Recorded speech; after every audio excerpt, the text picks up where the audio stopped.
Thank you very much, and welcome to all of our members we have on the line. I see some trickling in now. Um, Appreciate everyone taking the time. This month's quarterly meeting is a little different than usual. Um, we've been speaking behind the scenes with the EPA and the DOE throughout this process. On behalf of our industry, it's become kind of as many of you are aware, a a somewhat hot topic here on certain energy and emissions fronts around both the U.S. and abroad. So we've been speaking. Figured it was best to get all of our our members and some presentations here from the two agencies to walk us through some of the opportunities they have, how they're looking at this emerging technology, how we can all kind of get together, hash some ideas out, things like that. It's going to kick off with a couple presentations from, as I mentioned, EPA and DOE, and then we will open it up to Q&A at the end. So save any potential questions you have for the end. Um, want to thank both EPA and DOE for hosting this. Appreciate the time you spent putting this together, and want to let you guys know that our membership on the line here. You have some of the largest proof of work digital asset Bitcoin miners in the world. So this is an opportunity for all of us to kind of get together. These are the leaders in the industry. You know, for lack of better terms, doing it the right way, and kind of leaders for all, as I mentioned, leaders for our industry as a whole. So appreciate you guys putting this on, and I'll turn it back over.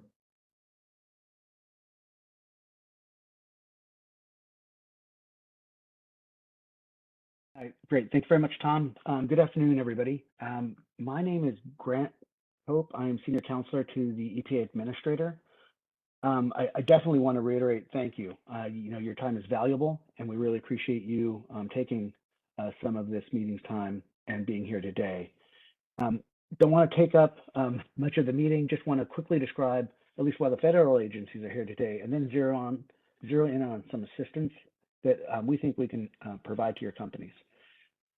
So last March, the president issued an executive order, as many of you know, titled Ensuring Responsible Development of Digital Assets. And among other things, the EO, I'm just going to read from it, stated that the United States has an interest in ensuring that digital asset technologies and digital payment ecosystems are developed, designed, and implemented in a responsible manner that reduces negative climate impacts and environmental pollution, as may result from some cryptocurrency mining. As a follow-up to that, last September, we issued a report. The White House issued a report. And the report really recognized the U.S. government's responsibility, duty, to ensure electric grid stability, to enable a clean energy future. It's obviously one of the administration's key priorities, and to protect communities from pollution and climate change impacts. So today's webinar, today's discussion, it's an important step in our implementation of that responsibility, of that duty. We're here to provide your companies with tools that can help lower energy use and reduce waste that may result from some cryptocurrency mining activities. I personally am very excited that the Chamber has helped to set this up, and that you guys are taking time to run through this material.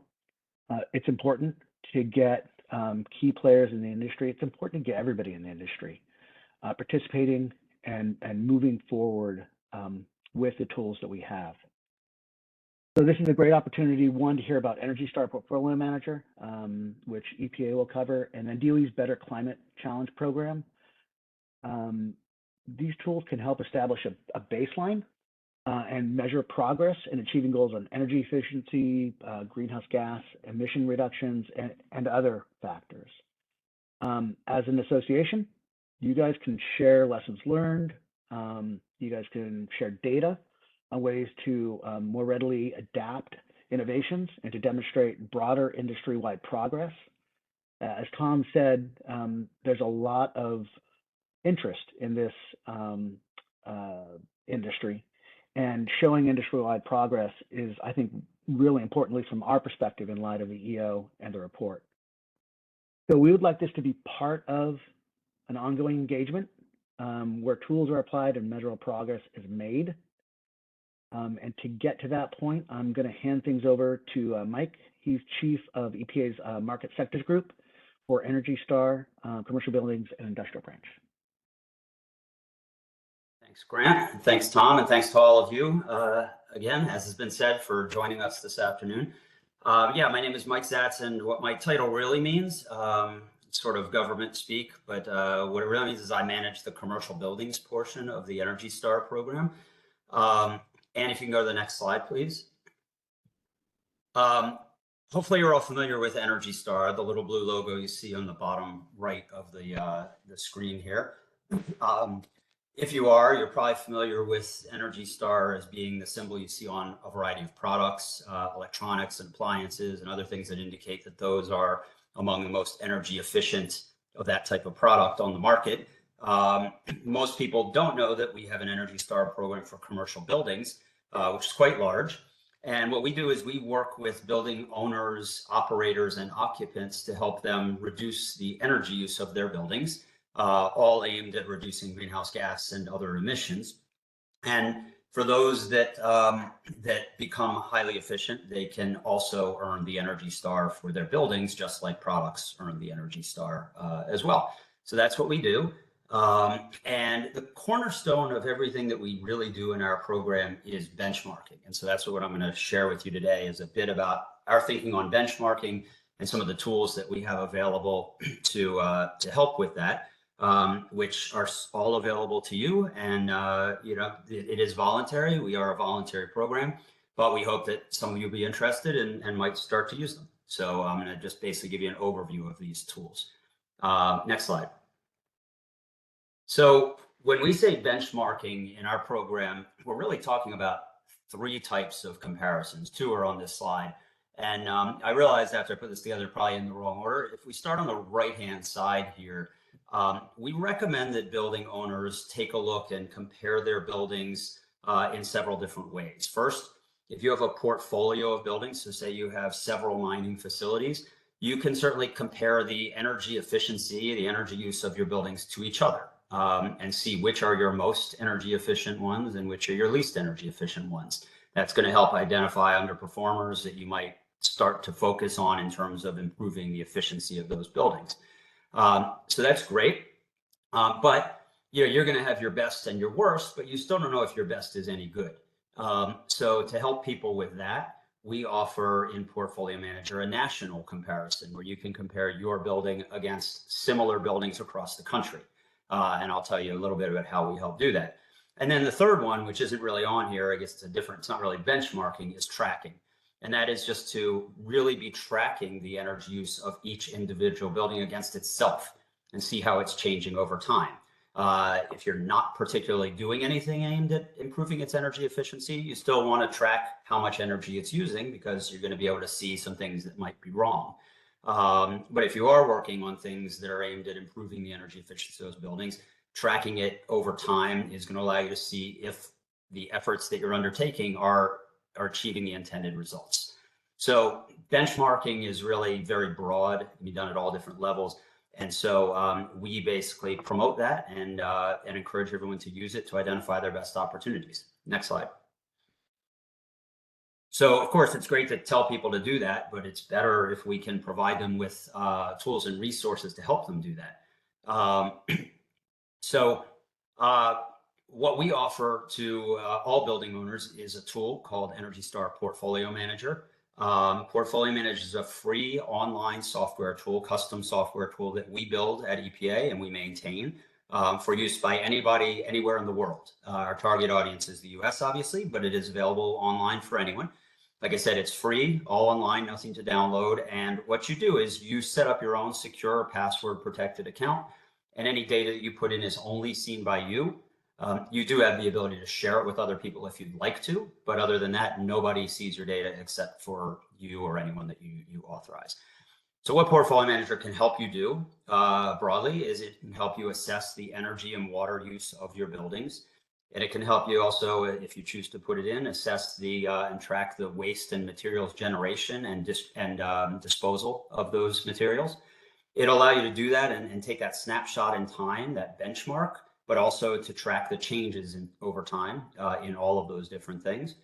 For some building types, they can see what we call the 1 to 100 Energy Star score. I'll tell you a little bit more about that in a few minutes. That is the score that allows you to see a national comparison of how your building is doing relative to others across the country. And for building types that can receive an Energy Star score, they also can, in some cases, apply for Energy Star certification, like I had mentioned at the beginning. So you can access the tool at energystar.gov/benchmark. And you're welcome to go in and just sort of play around with it too before putting any real data in there. Next slide. So one of the great things about Portfolio Manager is it can take a fairly small number of data points of raw data and translate it into dozens, maybe even hundreds of metrics for you of all different types. Like I said, the tool is voluntary, but you can put in you can put in information on energy, water, waste. You can put costs as well if you'd like to. You can put information on renewable energy. And these are just some examples of the types of metrics that can be calculated from the data points that you enter in. Not going to go through them all, but there are a variety of energy metrics. That is our focus, both for total energy use, energy intensity metrics, energy per square foot is what we have now. And we're very excited. We're later this year going to be launching the ability to develop custom metrics where if you didn't want to use energy per square foot, for example, for facilities like yours, square footage may not be the best way to measure this. You might be able to do energy per Bitcoin mined or something like that. So you could create custom metrics in the tool later this year. We give comparisons, like I mentioned, that is tracking over time. You can set up a baseline for all of your buildings and look at the current performance compared to the baseline, or you can really pick any two periods for which you have data. If you're entering cost, there's a wide variety of financial metrics. And then renewables is an area we're working very hard on right now to make a lot of enhancements where you're going to be able to track renewable energy use. You'll be able to track RECs if that's something that you're working with, and a variety of other renewable metrics that are going to be coming in the future. Next slide. So Portfolio Manager has been around a long time. It was launched in 1999 originally, and we did a complete rebuild and relaunch of it in 2013. And we're actually just starting right now on our next rebuild of it. And you can see here the growth in use over time. And it's grown to become the industry standard tool in the United States for commercial building benchmarking. The blue bars are numbers of buildings. The green is square footage. If we go to the next slide, there's a few numbers there. So, I mean, look at Portfolio Manager now. We have over 300,000 buildings that are actively benchmarking in Portfolio Manager, and they represent about 28 billion square feet of space. That's about 25% of the US floor space. There are also over 40 local and state governments that require the use of Portfolio Manager as part of their mandatory benchmarking policies for certain types of buildings. And one foreign government, Canada, back in 2013 adopted Portfolio Manager as its national benchmarking platform as well. So we have a very strong partnership with the Canadian government for that. Next slide.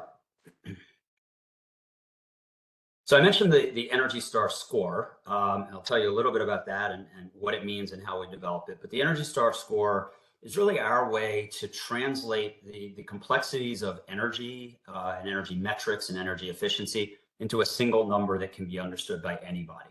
The people we work with, in commercial buildings are often energy engineers or sustainability staff, people who understand the complexity of these issues, but they often have to convey the performance of their buildings up to CEOs or CFOs who don't understand kilowatt hours or KBTUs.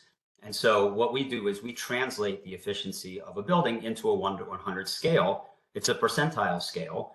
And everybody understands that type of scale because we all used it in school. A higher score is better. And what this means is if you score, let's say, a 70, it means that your building is performing better than 70% of similar buildings across the United States, normalizing for a variety of operating characteristics of the buildings. Next slide. So how do we develop the Energy Star score? The Energy Star score is not available for all building types. It's available for about 65% of US commercial buildings. And this is the reason why it's not available for all buildings. In order to develop one, we have to start with a nationally representative survey of building operating characteristics and actual measured energy use for that type of building. So while we have a score for buildings like offices and retail stores and hotels and hospitals, we don't have a score for things like restaurants or police stations or fire stations or libraries. And that's because we don't have sufficient data on those buildings in order to build a score. But for those where we do, we take that nationally representative data, we perform extensive analysis on it, and we develop a statistical model. And that statistical model allows us to identify what characteristics of that building's operations are correlated with total energy use of the building. And that model then determines the information that someone has to put into Portfolio Manager to get a score. And through the model, we calculate a predicted energy use for a building based on the characteristics the user enters. And we compare the predicted energy use against the actual energy use of the building. And that comparison yields a score. If your actual use is lower than the predicted energy use, then you're going to get a higher score. And if your actual use is higher, then you're going to get a lower score. And the goal is see where you're starting from and then just try to improve it. Next slide. So I saw someone just put in the chat, do we have scores for data centers? This is good timing. The answer is yes, we do have a score for data centers. And I will clarify, though, it's worth caveating that our score for data centers, I would say, is useful for your facilities, but it may not be exactly accurate because, as I mentioned, the nationally representative survey is what we start with. And the survey, we developed our score for data centers back in 2012 or so, I think it was. And it did not include any cryptocurrency mining facilities, which are similar but different, as we all know, from traditional data centers. Our survey was largely co-location facilities, hyperscale data centers, also data centers that are located within other buildings, like in office buildings. So I think I would certainly encourage you to use the data center score for your facilities, but recognize it may not be exactly accurate. We can't really attest to how accurate it'll be for you until we would be able to get data on facilities like yours and be able to do some testing. So with that said, the data inputs are very simple for data centers to get a score. You put in the address, in particular the zip code, and the year built. We don't actually use that for the score, but it's just interesting to look at and see how buildings are performing. But you do need to put in the gross floor area of the building and information on the IT energy configuration. And that's really just to get a sense of what is captured in the UPSs in your facility. And then we require 12 months of actual energy use data for the entire building. And then we also require 12 months of the IT energy use data. And Tom and I were actually having a discussion before we came on the webinar here today, where I was asking, do your facilities, I'll admit, I don't know for sure, do they have UPSs in the facilities typically? And I think the answer may be some do, some don't. In order to use our score, you do need to take an IT energy use measurement at the output of a UPS. So if you don't have UPSs, you really wouldn't be able to use the Energy Star score as a metric. So anyway, you put that data, that's really all the data that you need to get an Energy Star score for data centers. Next slide. So to get the data into Portfolio Manager, we offer 3 different methods. They're sort of the most basic. If you just want to try it for one building, manual entry. You just type the numbers in, and I'm just going to show you in a minute how you do that. We do offer a spreadsheet uploads, which a lot of people use if they have multiple buildings and they want to upload them all at once. That's a fairly simple process.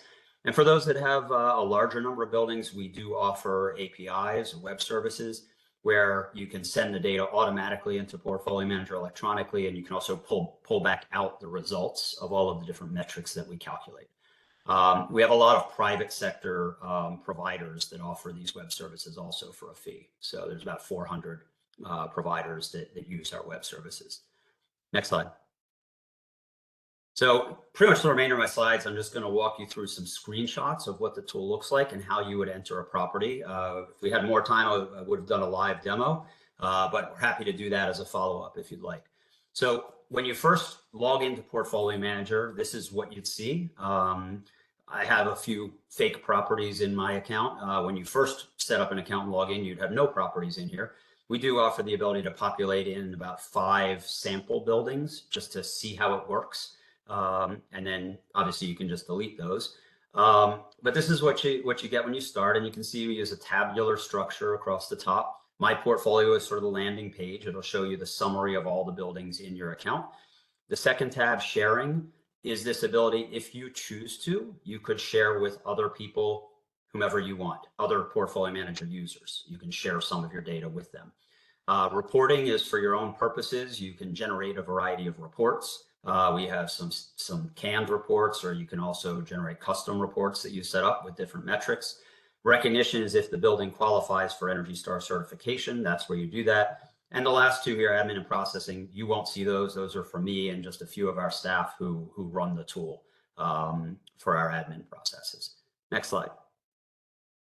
So to get started, what you would do, back on the previous slide, you might have noticed there was a little button that said add a property.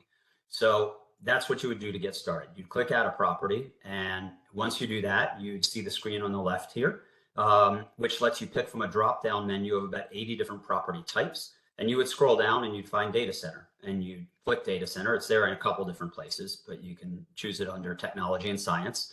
And then it asks you a couple of other questions right below, like how many buildings make up your property. That's mostly going to be one, but if it was more than one, you just put that and enter the number, and then you'd hit submit. Once you hit submit, it takes you to the screen on the right, where you just enter some basic property information, like the name of the property, whatever you want to call it, the address, the zip code, the year built, the size of the property, and occupancy is required. You just put 100% for a data center facility. That's fine. Then you'd hit submit on that and go to the next slide. And then it's going to ask you for a little bit more information. So the information you already entered is going to be at the top, but you see this part at the bottom on the left, which says building use, and it has some blue fields there. That is going to be customized to whatever building type you said you were entering. So you said data center. So in this case, it's asking you for a few pieces of information that are required for data centers. The gross floor area. It's going to ask you whether you're applying estimates, which that's not going to apply for standalone data center facilities. That's only for data centers that might be in a larger building. And it's going to ask you for some information on the IT energy configuration. That's going to be a drop-down list also that you can choose from. The things that don't have a star next to them are optional. They're not required for us to calculate an Energy Star score for that building. If you have additional space uses in your building, like let's say you have a warehouse where you store things, you would then click add another use, which is just above that box, and you'd select from that same drop-down menu, you'd select warehouse, and then it's going to ask you for some different pieces of data, because the warehouse model uses different characteristics. And also if you have parking, where you have parking lot lighting, it's going to ask you about that, and you can add parking space as well. But once you add all the components of your property, you just hit add property at the bottom there, and then it'll take you to the screen on the right. Now your property has been created. I created one, Mike's Bitcoin mining facility, and you'll see everything says not available. That's because there's no energy data entered in yet, so we can't calculate any metrics. Next slide. So the next step is to add energy data. To do that, you simply click on the energy tab. So you'll see now there's a second level of tabs here. The top level, my portfolio, sharing, reporting, that's what you saw when you first logged in. But now once you're within a property, you're seeing this second level of tabs. Summary is the previous page where you didn't see any results yet. Details is where I entered in the square footage and the other information about my property. Energy is where I'm going to enter in my energy bills. If I want to put water in, I would click the water tab and enter my water bills, similar for waste and materials. And the goals and design are some more advanced features that you can use for future planning and tracking against future goals. We're not going to get into those today. So I'd click over to the energy tab, and then there's a button there that says add a meter. So you click add a meter, and then you'll see the screen on the right. And that will ask you to check a box for all the fuels that are used at your building. Your buildings are, I assume, mostly going to be all electric, so you would click electric. And when you do that, it's going to ask you about 3 different types of electric. Electricity purchased from the grid, generated on site from solar, and generated on site from wind. So you're going to check off any that apply, and then it's going to ask you how many meters you want to set up for each one. Then at the bottom here, you only see this for data centers. Because we require data center IT energy measurements, we make you enter an energy meter for the IT energy only. Any other property type, you won't see this. So again, there, you're going to check off the appropriate box and enter how many IT energy meters you have. Oftentimes that will just be 1, but you can put multiple in if you have that. And so once you just specify the types and numbers, you click Get Started, and the next slide. That'll take you on to the next screen. This will now show you on the left-hand side here, these are the meters that I created, 3 meters. You can name them whatever you want. You can change names, and it's going to ask you to specify the units, which I already did, kilowatt hours. That's mostly what you're going to have, and the start date for the meters. A few other things are there too. You know, if the meter maybe was used at one point, but it's not used anymore, you can put when the meter became inactive, but that's less common. So once you finish putting that information in, you hit Create Meters, and then you'll go to the screen on the right, and this is where you actually enter your energy bills. What you'll see initially is 1 row, and it'll ask you for a start date of the bill and an end date of the bill. You put in, if it's grid purchased electricity, you just put in the date that's on the bill. And then once you enter 1 row, it's going to automatically, you're going to hit the line at the bottom that says add another row, and it's going to automatically put the next month of dates in there, the next 30 days or so. You can change those dates if they don't match your next bill. And really all you then do is you enter in the actual amounts off the energy bill, or if you're metering it on site, you can enter it from there. So you put in the usage in the units that you selected. If you want to add cost in, you can put the cost data there. And if it's green power, you can also check off the box that says that it's green power. So you just do that for at least 12 months of data. I just made up some fake numbers here. And once you have 12 months of data, that's going to allow you to see an Energy Star score and all of the other metrics that we calculate. With less than 12 months, you won't see that. You can put in as many months as you want. If you have data going backwards, you can put in, we've had people set up a new account and put in 20 years worth of data. So it's really flexible to put in as much or as little as you want. You just need to have at least 12 consecutive months with no gaps in order to see any metrics. Next slide.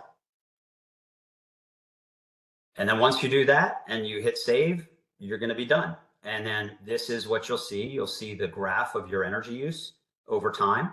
And then now you'll see that I have an Energy Star score for this building. And I put in 2 years worth of data. So I had a baseline score in the past of 79, and my current score is a 69, which means I got worse over that time. That's not what you want to see. Ideally, you want to see it going up, but you'll see that now you have some metrics here. Next slide. And then if you clicked back to the summary tab, you'll see here now the summary metrics for that building. Lots more metrics in that summary table, and you can change the metrics that are displayed in there. You can choose from dozens of different things, and you start to see a trend in the graph on the left-hand side. I only have a year and a half in there, so that's all I see. But if you have multiple years, you'll be able to see how that tracks over time. And now you can use this information. You can see the greenhouse gas emissions associated with your energy use. You can share the information. You can print reports. Next slide. This is just an example of some of the standard reports that we have built in. These are some of the ones we have related to energy cost trends. We also have standard reports on greenhouse gas emissions, on energy use, on water use, and a variety of other things. Or like I said, you can create custom reports. Next slide. And then I know I gave you just a really quick overview there, but we do have extensive portfolio manager training. We do live webinars. We do about a dozen live webinars every month, including a Portfolio Manager 101, Portfolio Manager 201, and Portfolio Manager 301 training. They get more advanced as you go. Those are offered every month. We also have online videos, YouTube videos that do some basic training. We have how-to guides and a variety of other resources at our training site here. Next slide. And then if you still need more help, we have a really fantastic help desk. hundreds and hundreds of FAQs, which largely are going to give you the answers you need. But if they don't, you can hit the button that says contact support, and our user support team will get back to you typically within about a half an hour, and they'll get you all the answers that you need. Next slide.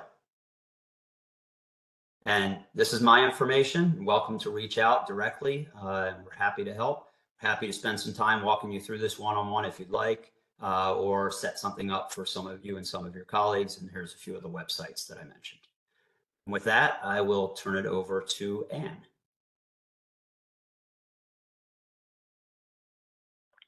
Thanks, Mike. Hi, I'm Ann Hampson from the Department of Energy. I'm located in our Industrial Efficiency and Decarbonization Office, which may have you asking, why is someone from the industrial program here? And that is because when we're looking at cryptocurrency mining facilities, we've determined that because of the high energy intensity of the process and the industrial scale of the loads, that it really is something that we're looking at through the industrial perspective. So, you know, it's a lot of energy use, and we're trying to look at what types of technologies and things we can bring to bear to right, you know, kind of right size and match the assistance that we offer. Next slide. Just as some background, one thing we wanted to make you all aware of, we are in the process of putting together a data center energy use report to Congress that was directed in the Energy Act of 2020. There have been several data center reports throughout the years, so they tend to be updated or get requests for updates about every 4 years. So you can imagine that, you know, between the last couple iterations and today, a lot has been changing in this space. And so we're currently putting together the update, which will be updating the 2016 report. I do have a link at the bottom of this slide for folks if they want to check out the last version. But really what we're looking at through this is the energy use characteristics of data centers and how the impact of a lot of the new cloud computing and you know, a lot of new platforms, what is that doing to the energy use and the you know, increase in need for data centers.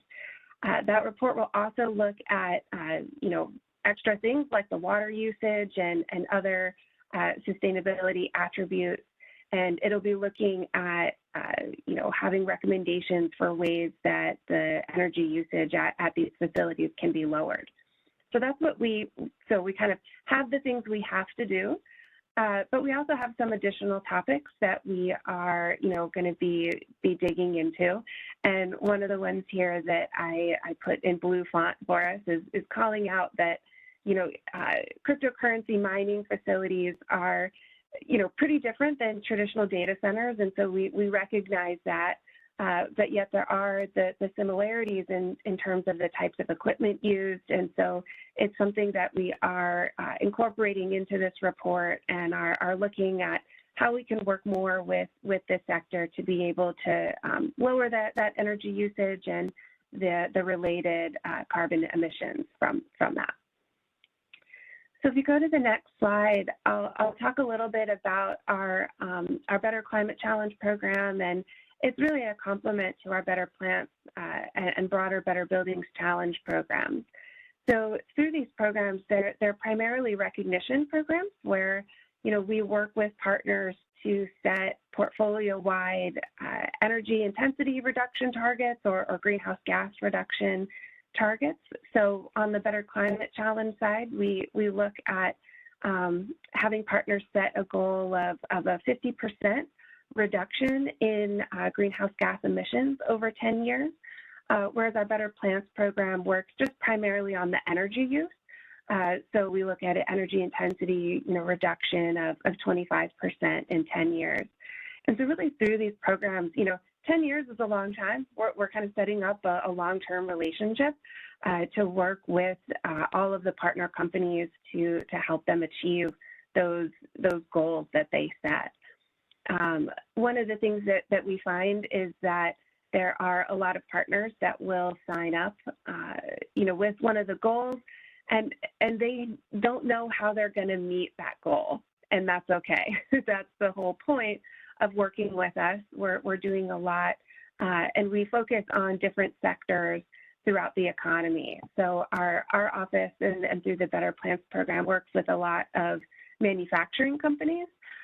One of the things that we've seen there is their C-suite folks like to set these really nice goals and sign them up, and then they tell the facilities managers, okay, here's your goal to meet.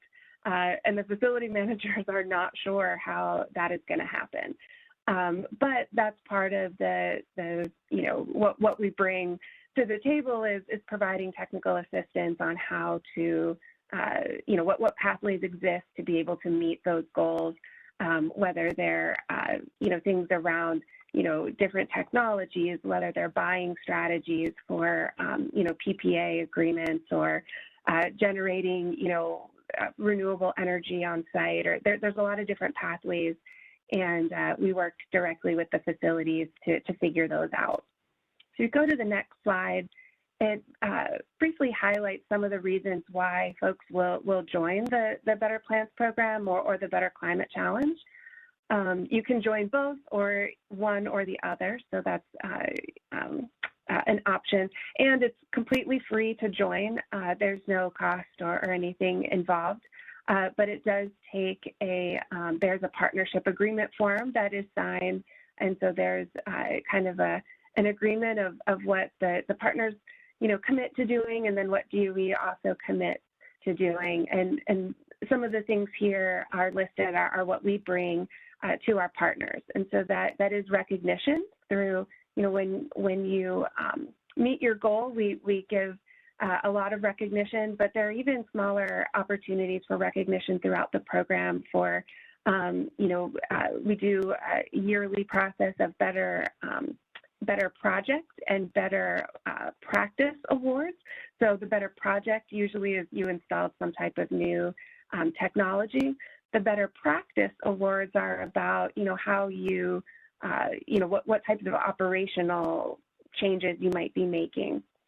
One of the things we also do with these is have peer-to-peer networking and sharing so that you can be learning from other folks in your sector and kind of all be spurring each other on to do better in your energy and emissions performance. As a member of the program, we also provide a lot of customized technical assistance. Each partner gets a technical account manager, which is a national lab employee who works with them, very specifically on identifying, projects, can help with tools, evaluating the energy loads.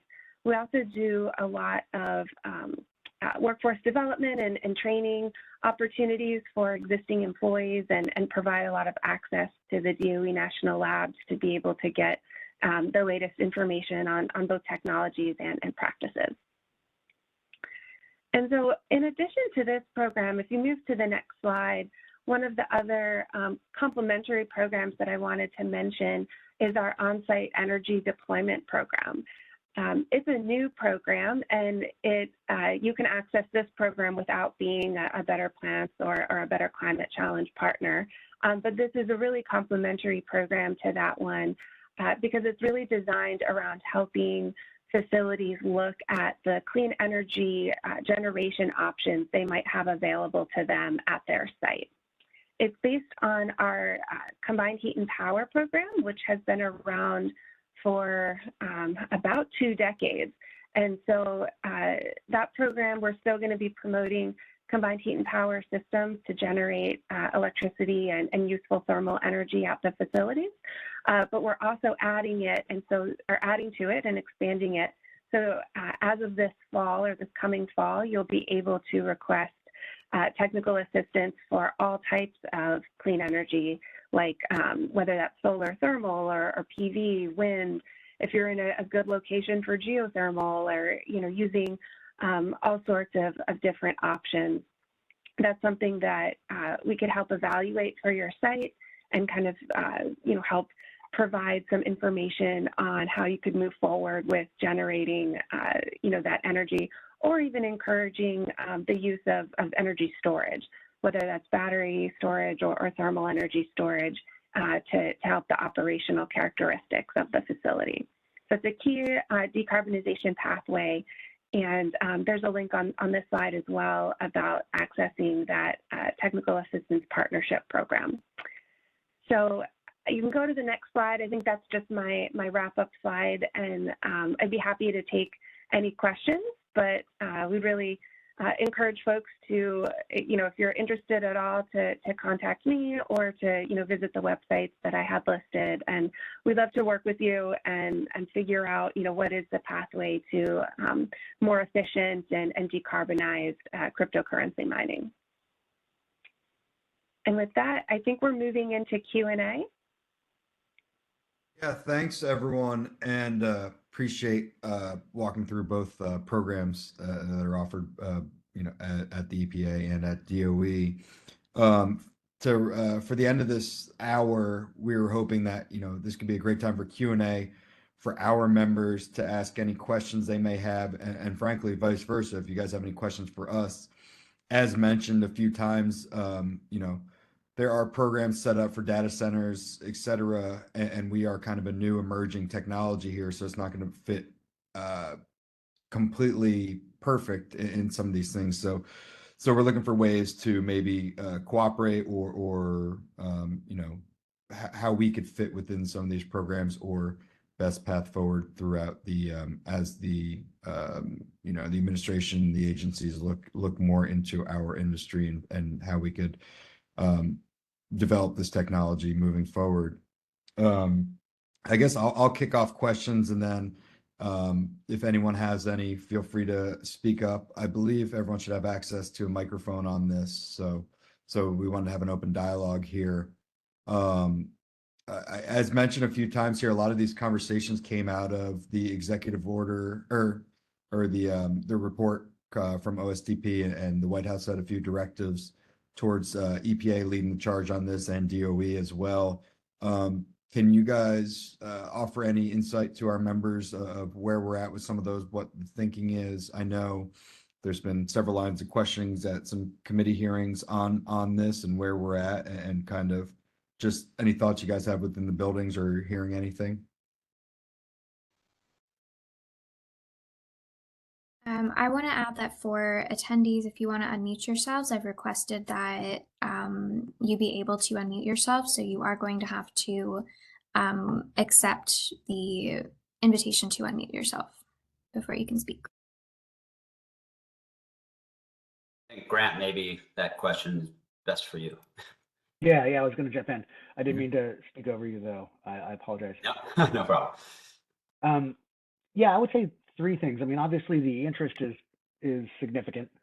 There's a lot of concern regarding impacts, particularly on energy, grid stability, and GHGs. The letters that you guys have seen, we've seen also. And from our perspective, that's Congress. That's what they're going to be focused on. We're not here to say yes, no, good, bad. What we are here to do is respond to their questions, and then also respond to the direction that's been put out by the administration. And the administration's been very clear that we want to see responsible development of digital assets. That is kind of that's the lodestar for us.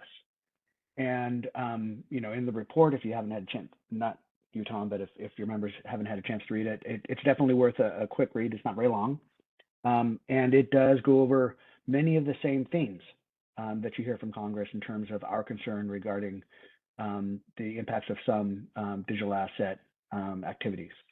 So we're not here to belabor that point. We're here really to try and work with you to provide tools that you can use to track progress in reducing energy use, increasing energy efficiency, reducing waste.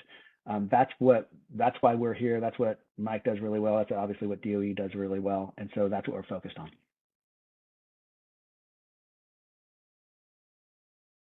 Tom, it looks like Elliot in the chat said he has several questions. I don't know if we want to go to him. Yeah, Elliot, go for it. You can unmute, feel free. Hey, folks, can y'all hear me okay? Yep. Yep. Great. Yeah, sorry about that. I was having a bit of difficulty with the mute button. And actually, I believe I met Mike at Greenbuild, however many years ago. Remember, you did a great job on the panel. But first, I just want to say, thank you to Tom and, to all the folks at EPA, DOE, ICF, for having this conversation. I think this is an amazing start to build a bridge between the industry and, lawmakers, regulators, policymakers. Help us align on, what are our shared goals, whether it be energy justice, decarbonization. Anyway, I just think it's really, really great. I think we'll be looking back some time from now and say, this was, this is sort of the start of building that network.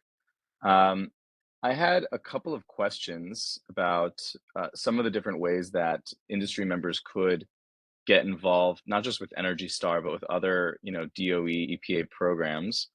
I think the closer that we're tied together, that our fates are tied together, I think it'll be easier to collaborate.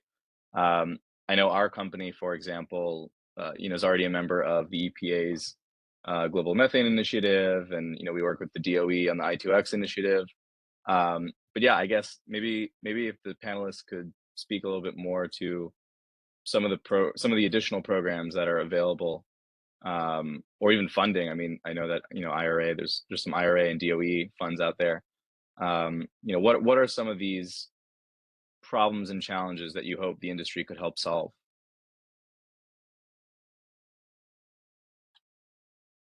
Well, I think, from EPA's perspective, there are, as mentioned, a number of different programs available. Energy Star is one of them, and what I described is sort of the base of something you can just do on your own, and we won't even really know you're doing it, which is fine.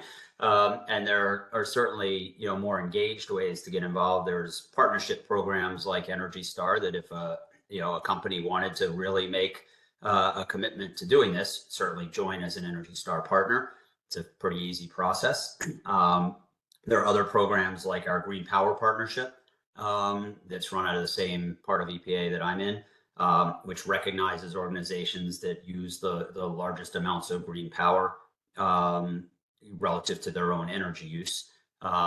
And there's various criteria to qualify for that. So I think there's certainly some other voluntary program initiatives to look at getting involved in.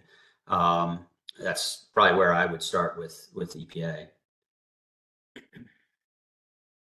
Yeah, I can pick up the side on the DOE side, and I just threw a link in the chat that we just launched actually at the beginning of this week, a new funding and incentives hub that has a variety or just a huge amount of information on funding sources, both within the Department of Energy, but also broader tax credits and other types of funding. So there's a lot of money available for decarbonization projects, from all sorts of different sectors of the economy. So I'd encourage you to check out that resource and see, what different funding opportunities might be right for you. Some of them are industry-based, or so, like what sector you're in, but then there's a lot that are also geographically based. So there's more funding and money for things that are, and projects that are located in disadvantaged communities. So if you happen to be located in one of those, that opens up different doors. There's a lot of tax credit money as well for decarbonization projects. So that's a great resource. And there are, I highlighted kind of, two of our main programs.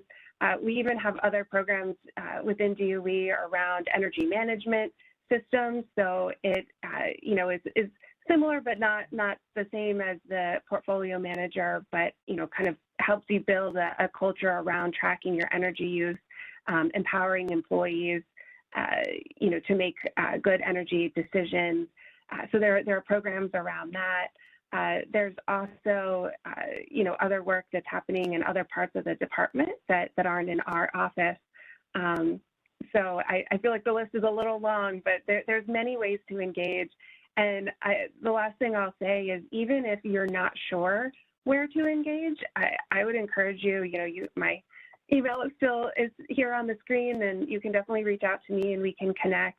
And there's a lot of, conversations that happen and a lot of stakeholder engagement that we do while we're creating our funding programs.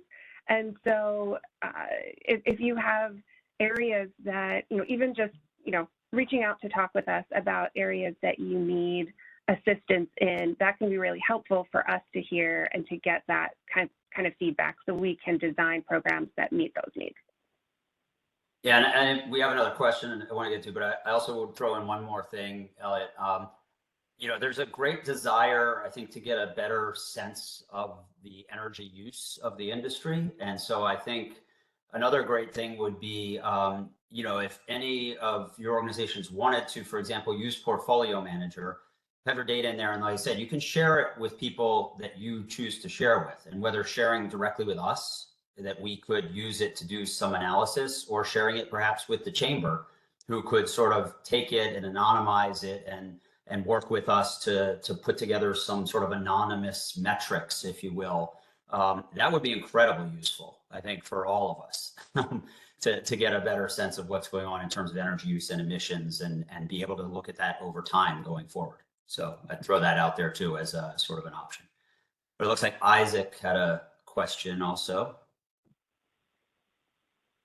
Yeah, Isaac asks here, for those who can't see, Better Climate Challenge, the slide said off. Oh, are you there, Isaac? Go ahead. Yeah, sorry, I just got the notification. Isaac Holyoke with Clean Spark. I'm here with my colleague Duncan, who manages a lot of our energy stuff. And this question's for you on the slide about the Better Climate Challenge. There's a comment about offsets not counting, but then in the parentheses it talks about PPAs and RECs, and maybe I'm assuming like greenie type stuff. Those are allowed under the program?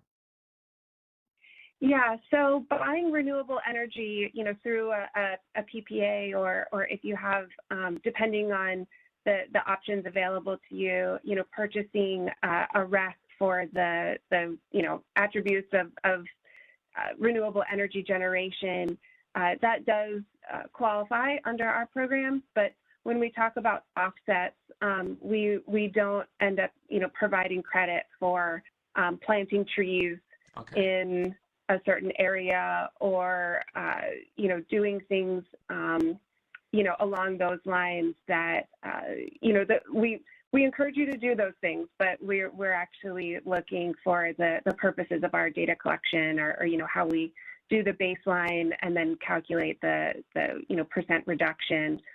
We're kind of looking at what things you're doing on site, and the purchased or generated electricity attributes and fuel attributes of what you're using.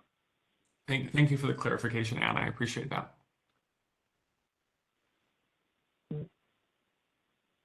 All right, we have about 5 minutes left. Any other questions out there from our members? This is the time to ask anything you might be curious about, or kind of what you're seeing out in the field as the industry. Elliot, you have another question? Hi, yes. And I just want to say thank you also for all those resources. Folks in the industry are looking at LPO, some of these other really great programs at DOE, EPA. I also had a question on sort of the accounting methodologies that y'all are using. I know that EPA, basically created the Green Power Program, which enables market-based accounting under Scope 2. And we know the CRS teams, James Critchfield pretty well. But when you're accounting for clean energy use, are you going based on sort of a locational analysis, marginal emissions, market-based? Also distinguishing between these kind of like Better Climate Challenge programs versus these like portfolio management programs. Like, I'd be curious, basically, how are you looking at the data? And then in case I don't get a chance to ask, I'm also curious about avoided emissions. There are also plenty of miners in the industry that are utilizing waste methane, whether it be from the oil and gas sector or from biomethane sources like landfills. And we work with a lot of these folks. So I'm sure they'd be curious to know, how are you guys thinking about some of those avoid emissions technologies?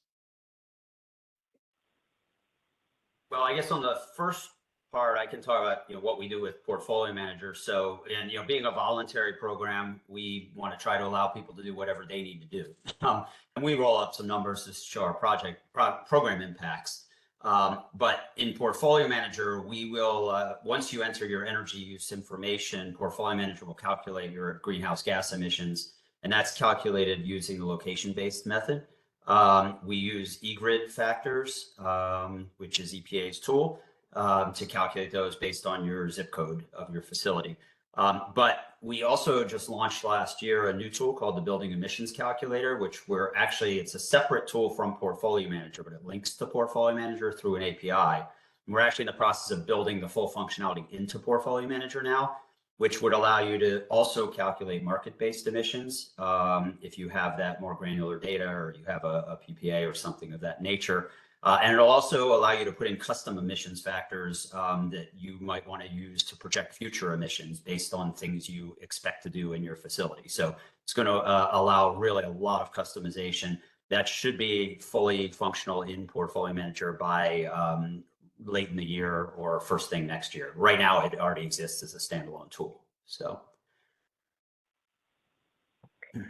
we're taking a very similar approach to that, and actually through several of our programs, we defer to a lot of the EPA tools. So EPA also has their simplified greenhouse gas calculator.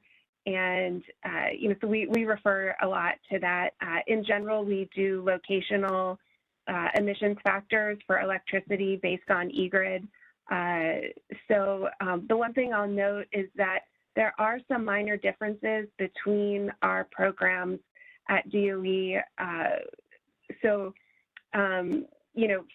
programs that are for like very high grants, they're going to make you do a full life cycle emissions analysis. So if you're asking for, tens of millions of dollars through one of the grant programs, which those are out there, there will be a lot more specific information required, whereas some of the other programs that are more kind of continuous programs that have lower dollar amounts, we take some shortcuts and use some simplified approaches. So you might see some difference there, but it's mostly based on, the bigger dollar value. You're going to have to go a lot deeper in your analysis and maybe have full life cycle emissions versus some of the other programs. Thanks, guys. I see, I guess we have one last question from Brian. Brian, are you there? Yes, I'm here. Thanks, Tom. And thank you all for this great conversation. I have two questions. One relates to the standards or efficiency standards. I think they were referenced in the White House report that I believe it directed your agencies to work with the industry to consider some kind of standards. I wanted to see if there's any update on how you think about that, or at least how you conceptualize it. And then a question on the on-site program that I believe, Anne, you referenced that. I just wanted to wrap my head a little bit around what that looks like. We're a big data center facility out in like the middle of Texas. And does somebody come and walk through our facility and make suggestions, or how exactly does that work? So those are my two questions. Thank you all again. I can take the standards issue. Once again, we're at the beginning of the conversation with you all. As we move forward on implementation, one of the very first things we need is data, right? If we're going to know in a responsible development of digital assets, one of the first things that we need to know is just baseline and then data. And so we think that Energy Star Portfolio Manager, as well as DOE's programs, are good ways in which we can provide tools that both assist your industry and then assist us in some of the activities called out in the report. Standards being one. There's a variety of different impacts that are discussed in the report. we're starting where we know that we have really good tools that are kind of the industry standard, and then we'll work forward from there. And so I can speak to the on-site energy question. So the point of that program is to help folks, really take a locational view of what energy generation options you have for you. And so not all, so it's really to provide, screening studies and some initial feasibility. So there wouldn't necessarily be a person that would come to your facility, although that's possible, but that we wouldn't do that for every single technical assistance encounter. But one of the things that we really want to do is there's a lot of work that's already been done to identify the renewable energy options, geographically throughout the country. So for instance, you mentioned you were in Texas. If we were to say, overlay your, facility location with renewable generation maps, are you in more Western Texas where maybe there's a lot of wind resource and, that might be an option for your facility? Are you in an area where geothermal can be tapped without having to drill too far down into the ground? Are you, in a good solar irradiance area? And so we can, a lot of that information exists already, and we can apply it to, virtually or remotely, to your location. And so with some information on, your overall energy loads or what, you're looking to get out of an on-site system, we can then start to help you evaluate whether, a solar PV or other types of systems, would work in that location, as well as what the different cost amounts would be. And so it's very common for us to hear when people think about on-site generation that they've looked, they'll say, oh, we looked at solar PV and it didn't work for us. But really, there's a lot of other options. And so we can actually help you go through that and say, what are all of the options available to you? And then, you might be surprised at some of the sources that can make sense depending on your location. So that's the point, is making sure that folks have access to that information and resources to help them make a decision about, whether they should go and kind of, move to the next step and really start getting, a more detailed engineering study on an on-site energy system. So it's like that first starting point.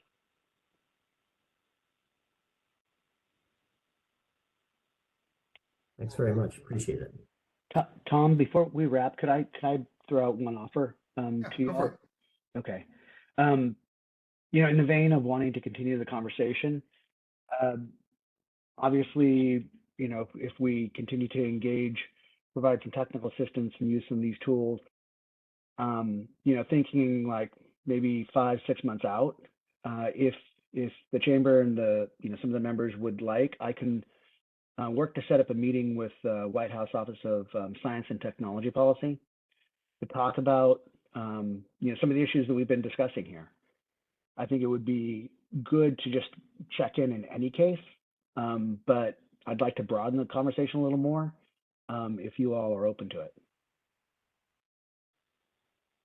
I definitely think it's a conversation worth having, and I don't see any downside of getting in, and that's what, as I mentioned, our main purpose here is to educate and get our members an opportunity to come speak with all these stakeholders, both in DC and outside. So definitely, I think we should follow up on that and continue these conversations, as Elliot said earlier. Hopefully this is the first of many that we start to kind of figure some of these issues and non-issues out. Okay, great. But yeah, no, appreciate you guys taking some extra time here. We've gone over a bit, and I'm sure more conversations will follow up here. But definitely want to thank you both, Grant and Ann particularly, and Mike as well. Thank you guys for your time. Thank EPA, DOE, all of our members who are on here. As mentioned, want to definitely continue this dialogue. Feel free to use us as a resource if any questions arise. we're very cognizant of this is a new emerging technology, and frankly, I don't think anyone has all the answers on this just yet. So that's why we want to continue kind of working in full faith, in good faith, I should say, to continue, as mentioned, doing this right as we develop and grow rather than having to double back in 10, 15, 20 years. Let's do it right the first time. So appreciate all of your time, and definitely we'll stay in touch. Thanks, Thank you Tom. guys very Thanks, much. everybody. Thanks all. Bye-bye.